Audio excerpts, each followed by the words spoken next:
السلام عليكم، مرحبا بكم. ان شاء الله كامل خياتي تكونوا بخير ومهنيين. شكرا على الكومنتات. اليوم راح ندير معكم شوربه. بسم الله، نبدا على بركه الله.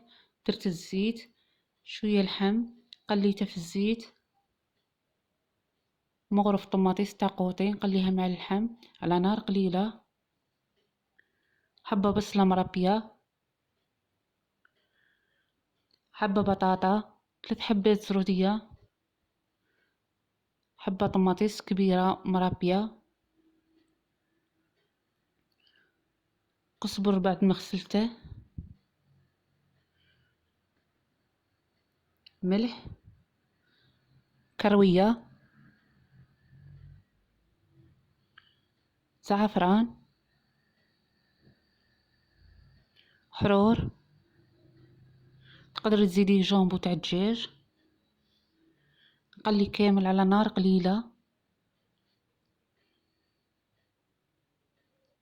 بعد ما قليت الخضره مليح، نزيد عود قرفه بعد ما غسلته، نسقي بالماء حامي،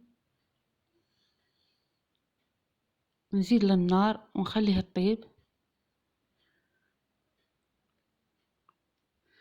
بعد ما طابت الخضره نزيد الحمص، كنت مطيباتها من قبل. وكل وحده والطريقه اللي تطيب بها الشوربه. كاين اللي تقلع كامل الخضره، انا هنا قلعت نص حبه بطاطا ربيتها مليح، ونزيدها مع المرقه. الدور نتاعها تقلي المرقه وخليها تكمل طيابها.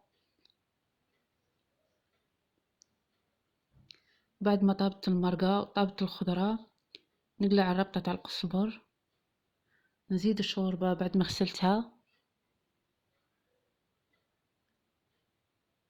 نزيد ربطه تاع قزبر، شويه كرويه، نقص للنار. هيا ليكم بعد ما طابت، جات بزاف بنينه وخاثره، موجوده في صحن التقديم. ان شاء الله تعجبكم. قطعت اللحم وزدت القزبر.